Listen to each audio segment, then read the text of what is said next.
Good afternoon all of you. बोलो good afternoon.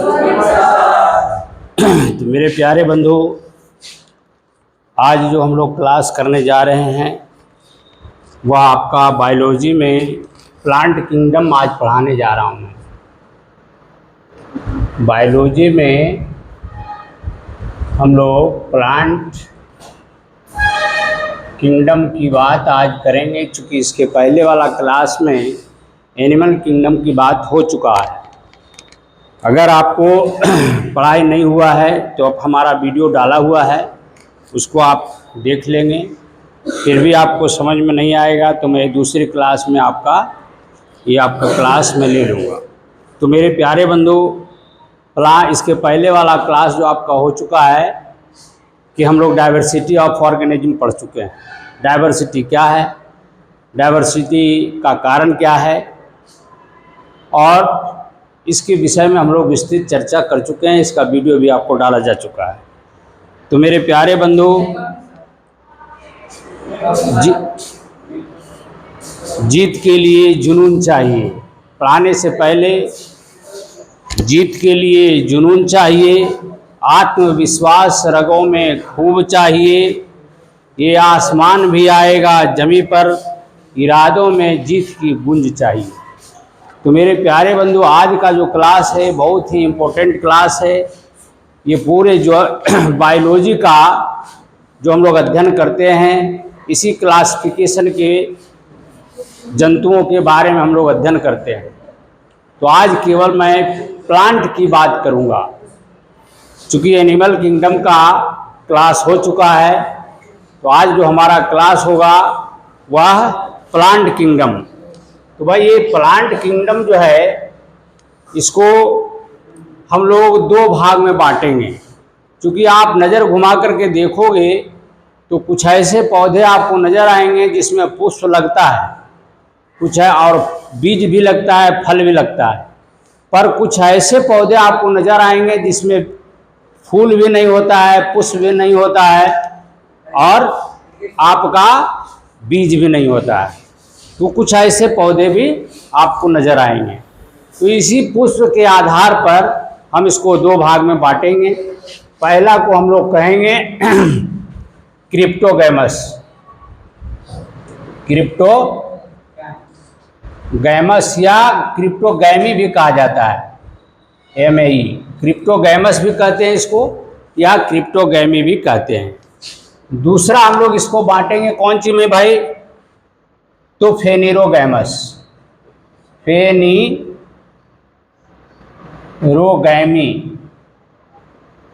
या फेनेरोगैमस भी इसको कहा जाता है।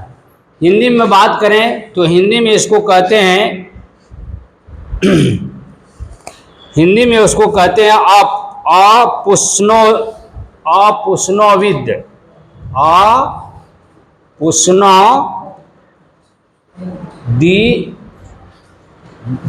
भिद ऐसा कहते हैं। चूँकि हिंदी थोड़ा क्लिष्ट शब्द है, तो मैं तो आप लोगों को सलाह भी दूंगा कि भाई आप बायोलॉजी का जो भी टर्म है कोशिश कीजिए इंग्लिश में ही बात लिखने का। तो क्रिप्टोगैमस बहुत आसान से हम लोग बोल देते हैं, लेकिन इसी को आप अपुष्णोविद इसको कहते हैं नहीं। और दूसरा फेनेरोगैमस या फेनेरोगैमी को हम लोग कहते हैं पुष्पोदिभिद। इसको हिंदी में कहते हैं पुष्पोदिभिद। ठीक है। अब भाई इसको जानेंगे हम लोग क्रिप्टोगैमस है क्या। हमने पूरा पृथ्वी पर जितने भी पौधे हैं उसको जब हम लोग देखा तो ये पता चला कि कुछ ऐसे पौधे हैं जिसमें पुष्प हैं, पुष्प में नहीं है। तो पुष्प के आधार पर इसको हम लोग दो भाग में बांट दिया। क्रिप्टोगैमस में वैसे पौधे को रखा गया जिसमें पुष्प नहीं होता है। क्या? जिसमें पुष्प नहीं पाया जाता है, अर्थात पुष्प तथा बीज जिसमें होता ही नहीं है। आगे इसकी बात करूंगा, बिल्कुल आपको आईने की तरह झलकेगा। तो भाई वैसे पौधे को इसमें रखा गया जिसमें पुष्प या उसमें बीज नहीं होता है ना। और दूसरे आपका फेनेरोगैमस में वैसे पौधे को रखा गया जिसमें पुष्प भी पाया जाता है और बीज भी पाया जाता है। समझ में आ गया? क्रिप्टोगैमस क्या है, फेनेरोगैमस क्या है।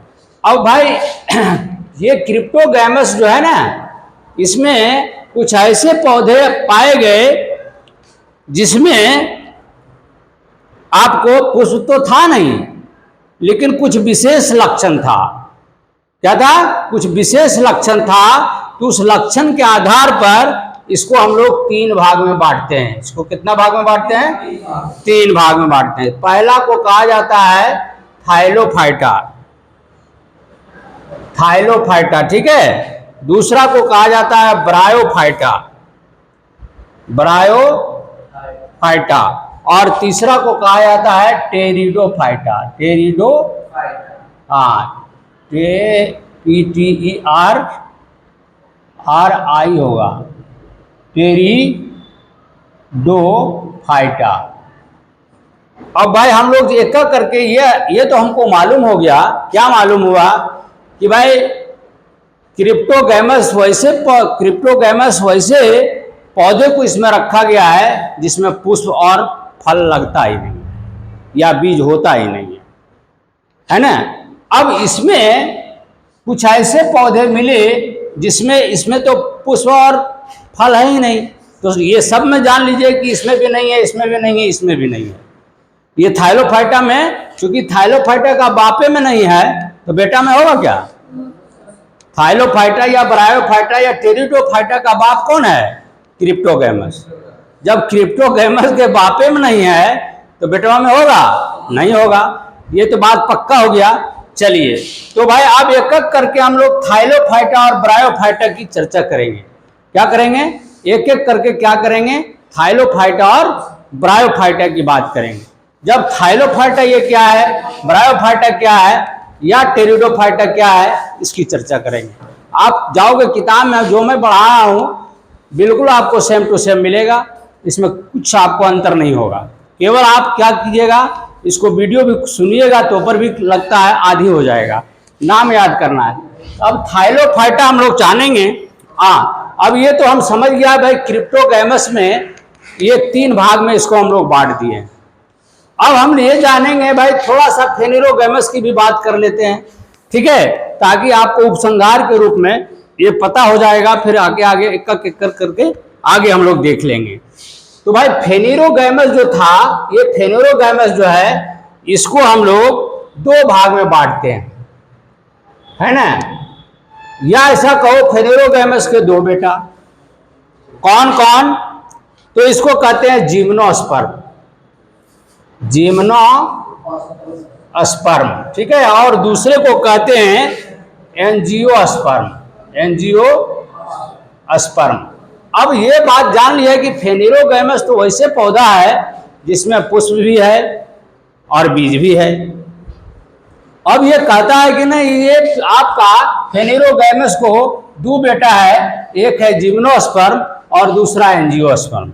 अब भाई जिम्नोस्पर्म क्या है? तो कहा भाई फल बीज, तो फल और पुष्प तो है ही इसमें। तो भाई जिम्नोस्पर्म में वैसे पौधे को रखा गया जिसका बीज जो है ना, उसके ऊपर कोई आवरण नहीं है। बीज के ऊपर कोई आवरण नहीं है, आपको बीजे नजर आएगा। जैसे धान ले लीजिए, धान किसी चीज से ढका हुआ नहीं रहता है, रहता है क्या? उसके ऊपर में कुछ नहीं है ना। गेहूं भी ले सकते हैं। तो अभी आगे बात करेंगे। अभी फिलहाल आप ये समझ लीजिए कि वैसे पौधे को रखा गया कि जिसका बीज पर कोई आवरण नहीं है, बिल्कुल नंगा है। क्या है? बिल्कुल नंगा है। इसका बीज क्या है? नग्न बीजी है। ये क्या है? नग्न, ये बीजी है ना। ये नग्न बीजी को कहा गया। और दूसरा जो था एंजियोस्पर्म था, उसका बीज ढका हुआ था। क्या था? बीज ढका हुआ था, जिसको आवृत बीजी कहते हैं, आवृत बीजी। ठीक है भाई, ये तो समझ में आ गया। अब ये हमको मालूम हो गया कि जिम्नोस्पर्म जो है, कि आपका फेनेरोगैमस के 2 पुत्र, पहला है जिम्नोस्पर्म और दूसरा एंजियोस्पर्म। जिम्नोस्पर्म का मतलब होता है वैसे पौधे जिसके बीज जो है कोई आवरण नहीं है, नंगा है, उसका कोई कपड़ा उपड़ा से क्या है, ढका हुआ नहीं है। हम लोग का ऊपर क्या है, कपड़ा है ना भाई, नहीं है, नंगा नहीं ना है कोई नंगा क्या इसमें, नहीं है तो नहीं है। चलिए, तो उसी प्रकार क्या है, ये क्या है, वैसा बीज है जो नंगा है, बिल्कुल नंगा रहता है। समझ में आ गया, कोई आवरण नहीं रहता है। दूसरा है एंजियोस्पर्म में वैसे पौधे को रखा गया जो नंगा नहीं है, ऊपर से कपड़ा है, क्या है, ऊपर से वो ढका हुआ है। समझ में आ गया। अब चलिए, अब भाई ठीक है, नग्न बीजी को फिर क्या है, नग्न बीजी को कोई पुत्र सुपुत्र नहीं हुआ, लेकिन आवृत बीजी तो था, एंजियोस्पर्म जो था उसको 2 पुत्र हुआ। इसको क्या हुआ, 2 पुत्र हो गया। एक को कहते हैं मोनोकोटाइलेडन, मोनोकॉट इसको कहते हैं, या मोनोकोटाइलेडन भी कहते हैं, मोनोकॉट, ठीक है, मोनोकॉट। और दूसरा है डाइकॉट, कहीं कहीं आपको डाइकोटाइलेडन भी मिलेगा, कोई कोई किताब में मिलेगा, ठीक है। अब भाई जिम्नोस्पर्म का कोई पुत्र नहीं हुआ, वो अकेला रह गया। अब हम इसके विषय में जानेंगे। आवृत बीजी जो था, जिसके बीज पर ढका हुआ था, तो इसको जो है, इसको देखा गया तो इसमें 2 तरह के पौधे पाए गए। कुछ ऐसे पौधे थे जो मोनोकोटाइलेडन थे, कुछ ऐसे पौधे थे जो डाइकोटाइलेडन थे। इसका मतलब होता है, मोनोकोटाइलेडन का मतलब होता है एक बीज पत्री वाला, एक बीज पत्री, और दूसरा होता है ये 2 बीज पत्री है, द्विबीज पत्री है। अब भाई देखो, आप देखा होगा, दाल देखा होगा, मसूर देखा होगा, उसको आप देखोगे, उसको फाड़ोगे तो 2 भाग में बढ़ जाता है ना, तो उसको डाइकोटाइलेडन कहते हैं। उसको क्या कहते हैं, चना ले लो, बीज से फाड़ोगे तो 2 भाग में बढ़ जाएगा। मटर ले लो, बीज से फाड़ोगे तो 2 भाग में बढ़ जाएगा। नहीं, आप धान को फाड़ना चाहोगे तो फटेगा, नहीं फटेगा। गेहूं फटेगा नहीं, वो 2 बराबर भाग में नहीं फटेगा। गेहूं को अगर आप तोड़िएगा तो 2 बराबर भाग में नहीं बढ़ सकता है, बटेगा क्या, आप तोड़ करके देख लेना, नहीं फटेगा। आम का बीज का देखा, आम का बीज का अंदर वाला जो कोयल रहता है वो फट जाएगा। वही आप देख लीजिए लीची, तो लीची मोनोकोटाइलेडन है ना। तो भाई ये आपको समझ में आ गया कि ये एंजियोस्पर्मिक जो प्लांट था, ये 2 भाग में बांटा गया उसके बीज पत्री के आधार पर, और वह था वैसे पौधे थे जिसमें एक बीज वाला था उसको अलग रख दिया गया, और जो 2 बीज पत्री वाला था उसको अलग कर दिया। That's all. किसी तरह का किंतु परंतु नहीं, सबको समझ में, मैं समझता हूं आ रहा होगा। अब भाई थोड़ा अब क्रिप्टोगैमस की बात थोड़ा अगर बता देता हूं, अगर लिखना चाहिएगा तो लिख लीजिएगा, नहीं तो हमारा आपका पीडीएफ मिल सकता है, जिसको चाहोगे तो पीडीएफ भी हम डाउनलोड कर देंगे, वहां से तुम लिख सकते हो। तो भाई क्रिप्टोगैमस या क्रिप्टोगैमी है क्या, तो ऐसे पौधे जिनके अंदर ना तो बीज सीड होते हैं और ना ही पुष्प होते हैं, तो उन्हें हम क्रिप्टोगैमस कहते हैं। समझ में आ गया, इसकी चर्चा फिर मैं कर दिया। वैसे पौधे जिसमें न तो बीज होगा और ना ही फूल होगा, तो ऐसे पौधे को हम लोग क्या कहेंगे, क्रिप्टोगैमस कहेंगे, ठीक है। इन्हें 3 समूहों में बांटा गया। कौन कौन भाई, तो थाइलोफाइटा, ब्रायोफाइटा, टेरिडोफाइटा। ये इसका मेन गुण क्या हो गया, सभी में मेन गुण हो गया कि भाई इसमें पुष्प नहीं लगेगा ना बीज होगा। ये तीनों में वो तो मेन कैरेक्टर हो जाएगा, क्योंकि उसका बापे में नहीं है तो बेटा में नहीं होगा, ठीक है। तो यहां पर आ गया कि इसमें भी पुष्प नहीं होगा, इसमें भी नहीं होगा, इसमें भी नहीं होगा, इसमें भी बीज नहीं होगा, इसमें भी बीज नहीं होगा, और इसमें भी बीज नहीं होगा। समझ में आ गया। अब भाई थाइलोफाइटा है क्या, यह वनस्पति जगत का सबसे बड़ा जगत है। वनस्पति जगत में यह सबसे बड़ा जगत है, इसमें सबसे ज्यादा पौधा है। समझ में आ गया। ये और जो पढ़ेंगे, जितने भी जगत पढ़ेंगे उसमें सबसे ज्यादा अगर पौधा है तो वह थाइलोफाइटा में ही है। याद रखिएगा, पूछ देगा सवाल कि कौन सा ऐसा फाइलम है जिसमें सबसे ज्यादा पौधा होता है, तो थाइलोफाइटा। ठीक है, तो इसमें क्या होता है, सबसे ज्यादा या सबसे बड़ा जगत इसको कहेंगे। ठीक है, इस समूह के पौधों में आपका जड़, इस समूह के पौधों में जड़, तना, पत्ती, जड़, तना, पत्ती आदि में विभक्त नहीं होता है। पता नहीं चलेगा कि कौन है जड़, कौन है तना और कौन है पत्ती, आपको पता नहीं चलेगा। समझ में आ गया? इसमें पुष्प भी नहीं लगेगा, फल भी नहीं लगेगा, बीज भी नहीं होगा, और इसका जड़, तना और पत्ती में आपको ये डिफरेंशिएशन पता नहीं चलेगा कि कौन जड़ है, कौन पत्ती है और कौन तना है। समझ में आ गया? बताएंगे आपको, अब आगे पढ़ लीजिएगा उसके बाद। तो यह पौधा जो है, इसमें जड़ भी आपको पता नहीं चलेगा, तना भी पता नहीं चलेगा और पत्ती भी नहीं पता चलेगा, तो ऑटोमेटिक है कि इसमें जाइलम फ्लोएम नहीं होगा, वास्कुलर बंडल नहीं होगा। जाइलम और फ्लोएम क्या होगा? नहीं होगा। इसमें जाइलम एंड फ्लोएम, इसमें क्या होगा? नहीं होगा, अर्थात वास्कुलर बंडल नहीं होगा। तो आप जान लीजिए, आपको लिखना अगर आ जाए तो सीधे लिखिएगा, थाइलोफाइटा में बीज नहीं होगा, पुष्प नहीं होगा, जड़, तना, पत्ती में आप विभेदित नहीं किया जा सकता है और संभानुत्तक भी नहीं होगा। That's all. अगर थाइलोफाइटा आपके बारे में, थाइलोफाइटा के बारे में पूछ दिया कि थाइलोफाइटा क्या है जी, तो सीधा लिखिएगा वैसे पौधे जिसमें पुष्प नहीं है, बीज नहीं है, जड़, तना एवं पत्ती में कोई भी भेदित नहीं किया जा सकता और फ्लोएम और जाइलम नहीं होगा, वैसे पौधे को हम लोग थाइलोफाइटा के अंतर्गत जानते हैं। समझ में आ गया? अब चलिए भाई, संवहनोत्तक क्या है?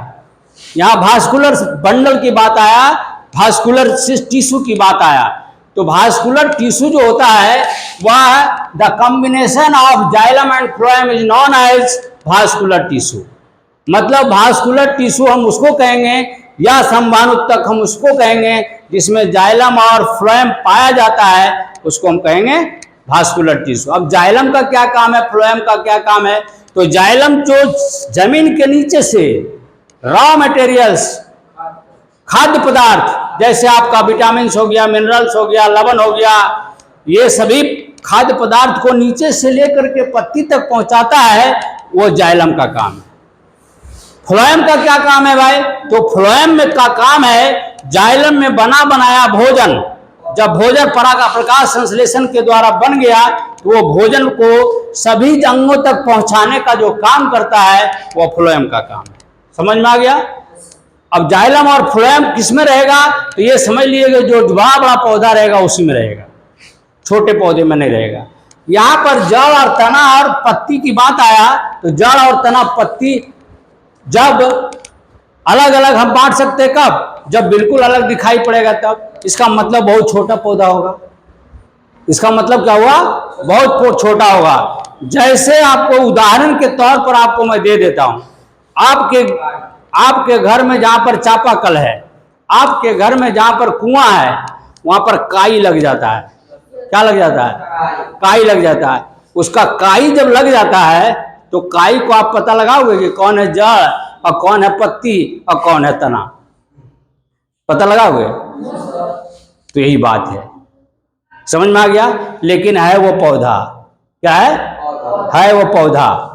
पानी जब जहां पर काई लग जाता है तो क्या होता है? हरा रंग का दिखाई पड़ेगा। आपको हरा रंग का दिखाई पड़ेगा। या पुराने आपका मकान देख लो, बहुत पुराना मकान है तो वहां पर भी आपको काई नजर आएगा। जहां पर पानी का अंश रहता है तो वहां पर आपको काई नजर आएगा। तो जड़ और तना और पत्ती आपको अलग अलग दिखाई पड़ता है? नहीं पता पड़ता। तो मेरे प्यारे बंधु, इसको ये समझ लो कि थाइलोफाइटा का 3 बेटा, तीनों में पुष्प नहीं, फल नहीं, बीज नहीं, वास्कुलर बंडल नहीं और जड़, तना, पत्ती में कोई भी भेदित नहीं किया जा सकता, वो थाइलोफाइटा है। ठीक है? अब जाइलम और फ्लोएम के भी विषय में आपको बता दिया कि जाइलम का क्या काम है, फ्लोएम का क्या काम है। ठीक है?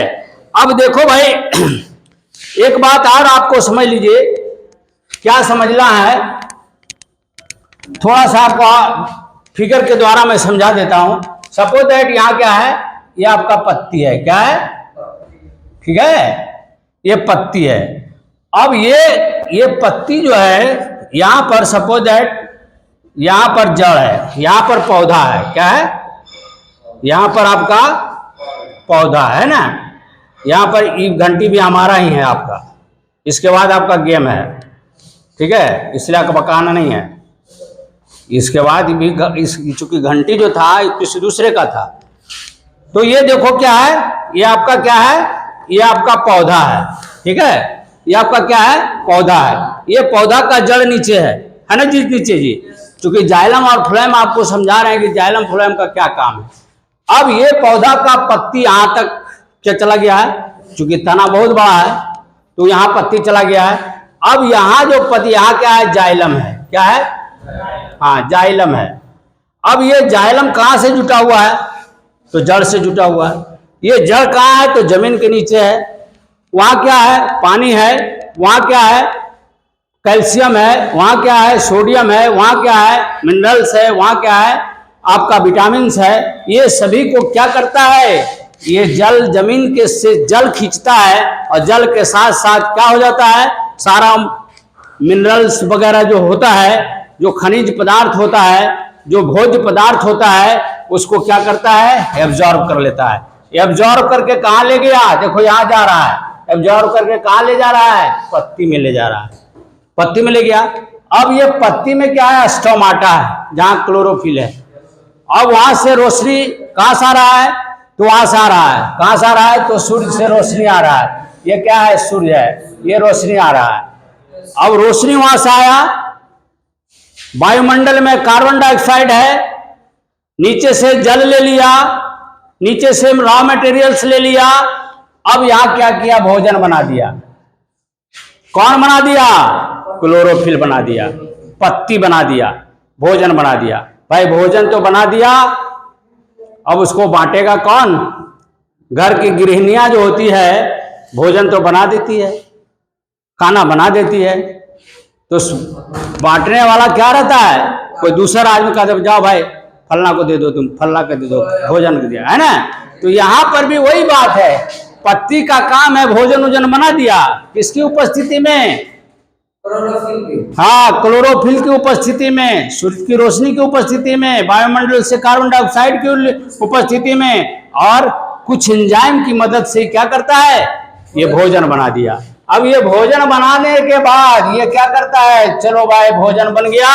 और भोजन बनने के बाद भोजन चल दिया, किसके सहारे भाई, तो फ्लोएम के सहारे। क्या है, यहां पर फ्लोएम है, यहां क्या है, फ्लोएम है।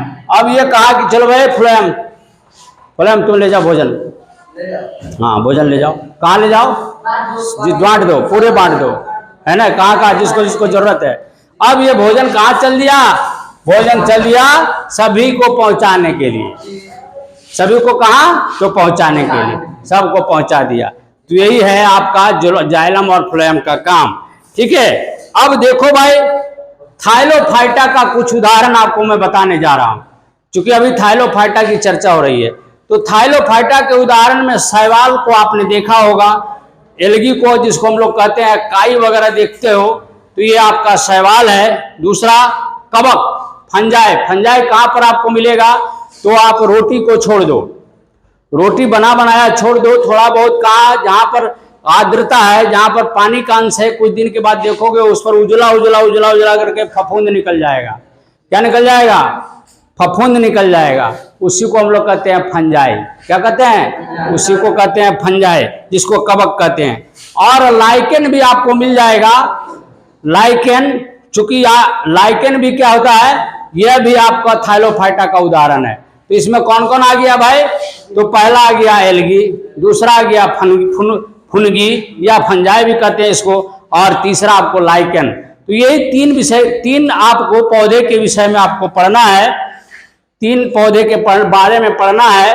कौन कौन, तो एल्गी, दूसरा फंजाई और तीसरा लाइकेन। अब भाई लाइकेन आपका, और आपका पहले जान लेंगे हम लोग एल्गी क्या है। तो एलगी क्या है, इसकी विशेषता हम लोग जान जाएंगे। ठीक है, तो एलगी क्या है, शैवालों का अध्ययन को फाइकोलॉजी कहता है। Phycology is the branch of biology in which we study about algae is known as phycology. कोई पूछ देगा कि भाई फाइकोलॉजी है क्या, तो फाइकोलॉजी विज्ञान की वह शाखा है या जीव विज्ञान की वह शाखा है जिसमें केवल एलगी के बारे में आपको अध्ययन किया जाता है, उसको, हाँ एलगी, उसको हम लोग कहते हैं फाइकोलॉजी। ठीक है, फाइकोलॉजी। तो phycology is the branch of biology in which we study about algae is known as phycology. अब ये तो हम समझ गया कि फाइकोलॉजी में हमको केवल एलगी का अध्ययन करना है। आप आगे जाके पढ़ोगे, कोई पीएचडी वगैरह करता है, एमएससी करने के बाद कोई पीएचडी करता है, तो एक टॉपिक पर करता है, केवल फाइकोलॉजी का किताब आपको इतना मोटा मिलेगा, सोच लीजिए आप। तो भाई फाइकोलॉजी क्या हुआ, एक आपका किताब हो गया, कौन सी के भाई, तो केवल उसमें एलगी के विषय में आपको जानकारी हासिल हो। हाँ हाँ, खाली एलगी के विषय में पढ़ना है, समझ लीजिए आप।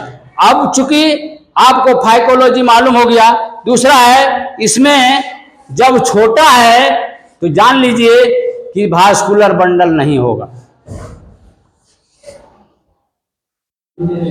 जो हमको सब पर नजर है, याद रखिएगा। तो ये क्या है, फाइकोलॉजी। तो फाइकोलॉजी में केवल हम लोग क्या चीज का अध्ययन करेंगे, एलगी के विषय में अध्ययन करेंगे। अब इसकी विशेषता में हम तो पहले जान गए हैं क्या भाई, इसमें पुष्प नहीं है, बीज नहीं है, पत्ती और जड़ में और आपका तना में विभेदित नहीं है किया जा सकता है, तो इतना छोटा है कि इसमें वास्कुलर बंडल रहेगा ही नहीं। खाना जरूर बनाता है, खाना जरूर बनता है, लेकिन अगर पानी अगर नहीं है तो आपका वहां पर क्या है, वो अपने आप सूख जाएगा। सूरज की रोशनी अगर पड़ जाएगा, 4 दिन पानी अगर नहीं पड़ेगा, वहां पर पानी अगर गिराना छोड़ दो, जहां पर अगर काई है तो अपने आप मर जाएगा, मरेगा नहीं, सूख जाएगा, है ना। तो यहाँ पर आप जान लीजिए कि इस पौधे में, एलगी में क्या होगा, वास्कुलर बंडल नहीं होगा। हरित लवक, क्लोरोफिल उपस्थित रहता है, इसीलिए हमको हरित लवक हरा दिखाई पड़ता है, क्योंकि हरा अगर क्लोरोफिल नहीं रहेगा तो खाना कैसे बनेगा, कैसे जिंदा रहेगा, तो क्लोरोफिल उसमें उपस्थित होता है।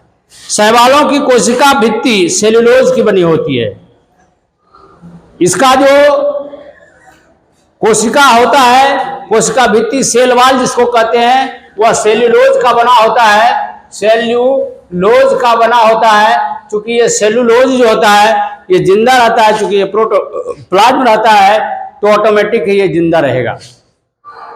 तो सेल वाल किसका बना रहेगा, तो सेल्यूलोज का बना रहेगा। शैवाल स्वपोषी होते हैं, ऑटोट्रॉफिक होते हैं, वो किसी पर डिपेंडेंट नहीं रहता है कि हमको भोजन दो या हमको भोजन किसी से मांगना है। ये क्या है, ऑटोट्रॉफिक है, क्योंकि अपना भोजन वो खुद बनाता है। तो क्या है भाई, ये ऑटोट्रॉफिक होते हैं क्योंकि ये अपना भोजन प्रकाश संश्लेषण के द्वारा ये अपना क्या करते हैं, भोजन बनाते हैं। समझ में आ गया, एलगी के बारे में समझ में आ गया। अब एलगी का हमारे जीवन में इसका उपयोग क्या है, कहाँ कहाँ इसका उपयोग हम करते हैं, उसके विषय में थोड़ा सा जान लीजिए। तो वह शैवाल जलीय पादप होते हैं। ये क्या होता है, एक्वेटिक पादप है, जल में पाए जाने वाले या जल के आसपास रहने वाले पादप हैं, तथा ये समुद्र तथा साधारण जल में दोनों जगह पाया जाता है। समुद्री भी होता है, खारे पानी में भी रहता है और मीठा पानी में भी रहता है। जैसे आपके घर में जो पानी है वो मीठा है, खारा है क्या, नहीं है, मीठा है, तो वहां भी पाएगा और समुद्र में भी पाए जाते हैं। दूसरा, ये जो होता है, एक आलसी भालू पाया जाता है। आलसी भालू जैसा होता है वो भालू है, क्या है, भालू है। तो वो ऐसा है, एक जगह स्थिर रहेगा तो उस पर भी वो बैठ जाता है, उस पर भी उग जाता है। कहना वो भालू इतना आलसी है तो अपना भोजनों जो है ना वो उसके पास आता है तो कोई करता है, किसी की नहीं करता है। तो आलसी भालू के पीठ पर भी रहता है। समझ में आ गया? आलसी भालू इसलिए कहा गया है। शैवाल का उपयोग होता है। ये ऑक्सीजन हमें क्या देता है? ये हमें ऑक्सीजन भी देता है। प्रकाश संश्लेषण जब करेगा तो कार्बन डाइऑक्साइड लेगा और ऑक्सीजन को क्या करेगा? छोड़ेगा, जो हमारे लिए क्या है? फायदेमंद है ना? और हम इसको भोजन के रूप में भी इसका उपयोग करते हैं। कोई जरूरी नहीं कि एक ही तरह का एलगी ना, एलगी तो बहुत है जी। एलगी एक को है क्या? एलगी बहुत तरह का प्रजाति है। तो कुछ ऐसे एलगी होते हैं जिसको हम लोग खाने का उपयोग में भी लाते हैं। समझ में आ गया? चूंकि उसमें प्रोटीन पाया जाता है तो वो हमको खाने में भी उपयोग आता है। जैसे क्लोरेला एक एलगी है जिसको हम लोग खाने के उपयोग में लाते हैं। क्लोरेला एक ऐसा एलगी है जिसको हम लोग प्रोटीन उसमें रहता है। क्या रहता है? प्रोटीन। क्लोरेला एलगी से बाजार में जो आपको प्रोटीन मिलता है उसी से ये दवा बनता है। हाँ, प्रोटीन जो आप प्रोटीन जाके मांगोगे कि मेडिकल दुकान में हमको प्रोटीन चाहिए, हाँ, प्रोटीन पाउडर, तो किससे बनता है? तो क्लोरेला एलगी से ये प्रोटीन आपको जो बाजार में मिलता है आपका दवाई के रूप में, तो वो आपको मिलता है। इसका उपयोग उसमें भी होता है, दवाई के बनाने के उपयोग में होता है। ठीक है। क्लोरेला नामक शैवाल को अंतरिक्ष यान, जो अंतरिक्ष यात्री जाते हैं, जैसे चांद पर जो जाता है, तो वो अपने खाने के रूप में क्या करता है? क्लोरेला एलगी को भी ले जाता है, ताकि उसको ज्यादा प्रोटीन मिलेगा, कम भूख लगेगा और एक्सक्रीटरी मैटर बनेगा नहीं तो टॉयलेट नहीं जाएगा।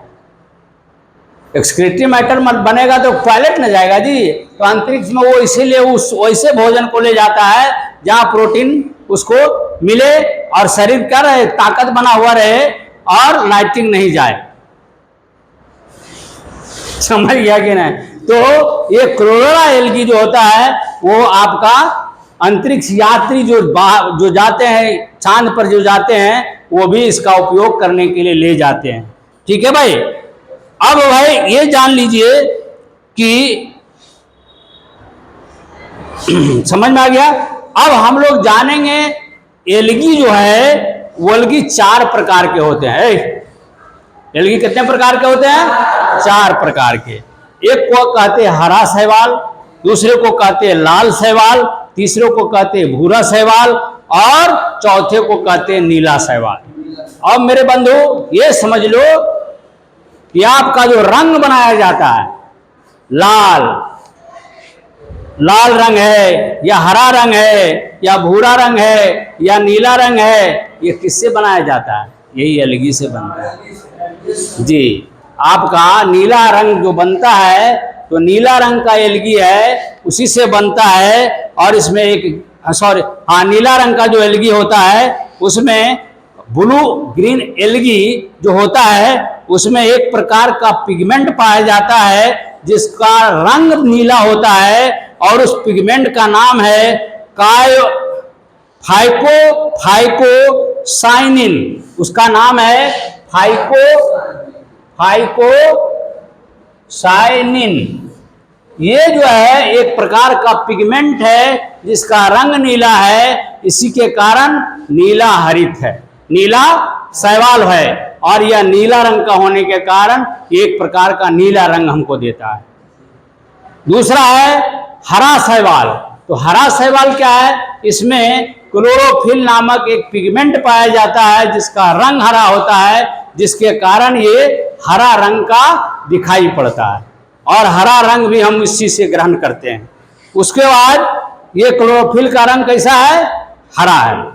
अब लाल आपका एलगी जो है, लाल शैवाल जो है, यह रेड एलगी जो है, इसमें फाइकोइरिथ्रिन नामक फाइकोइरिथ्रिन, देखो भाई फाइकोइरिथ्रिन, ये फाइकोइरिथ्रिन जो है इसका रंग लाल है, यह एक पिगमेंट है जिसके कारण ये एलगी का रंग लाल होता है। समझ में आ गया। ये कहाँ पाया जाता है? तो ज़्यादातर समुद्र में पाया जाता है, आपकी तरफ इर्द गिर्द नहीं है। कहाँ है? तो समुद्री एरिया में जाओगे, गुजरात जाओ, नागा ये आपका उधर क्या कहते हैं, मुंबई साइड जाओ, जिधर जिधर जहाँ जहाँ समुद्र है वहाँ जाओगे तो ये सब आपको देखने को मिलेगा। तीसरा है भूरा शैवाल। भूरा शैवाल जिसको हम लोग कहते हैं ब्राउन एल्गी। ये भूरा शैवाल जो है इसमें भी एक भूरा रंग का पिगमेंट पाया जाता है जिसका नाम है फ्यूकोजेनेथिन। फ्यूकोजेनेथिन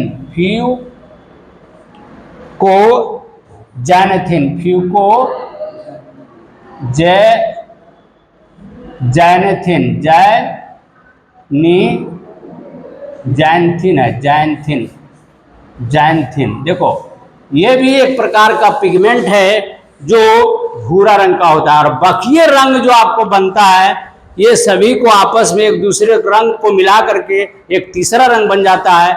इस प्रकार से हम लोग आज जो है शैवाल जो है, शैवाल कितने भाग में बांटा गया भाई? तो 4 भाग में बांटा गया, 4 भाग में बांटा गया। ठीक है, ये चारों भाग के बारे में हम लोग अध्ययन कर चुके हैं। ठीक है, अब इसके बाद वाला जो है वह आपको पढ़ना है कवक। क्या पढ़ना है? तो कवक। तो भाई कवक और लाइकेन ये 2 चीज अगले आपका क्लास में मैं बात करूंगा, क्योंकि वीडियो ज़्यादा लंबा हो जाएगा। तो ज़्यादा लंबा बनाना नहीं मैं चाहता हूं, क्योंकि लोग देख नहीं पाते हैं। तो अगला बार जो हमारा क्लास होगा वह होगा फंजाई के साथ और लाइकेन के साथ। चूंकि अभी हम फाइलोफाइटा पढ़ा रहे हैं, फाइलोफाइटा के बाद ब्रायोफाइटा की चर्चा होगा, उसके बाद टेरिडोफाइटा की चर्चा करेंगे। तो भाई ये जो है पूरे क्लासिफिकेशन जो है, अगर क्लासिफिकेशन आपको समझ में आ गया तो क्या हो गया? बायोलॉजी आपका खत्म हो गया। तो मेरे प्यारे बंधुओं, मैं समझता हूं कि जो भी हमारा वीडियो देखते हैं सारे भाई बंधुओं को मेरे तरफ से बहुत बहुत मैं शुभकामना देता हूं, धन्यवाद देता हूं। साथ साथ मैं आपका उज्जवल भविष्य की भी कामना करता हूं। साथ साथ आपसे एक रिक्वेस्ट है कि हमारा चैनल आपको अच्छा लगता है तो हमारा वीडियो अगर आपको अच्छा लगता है तो मेरा चैनल अशोक राय एंड राय तथा राय एजुकेशन को सब्सक्राइब करेंगे, लाइक करेंगे, कमेंट लिखेंगे, हम ज़्यादा से ज़्यादा शेयर करेंगे।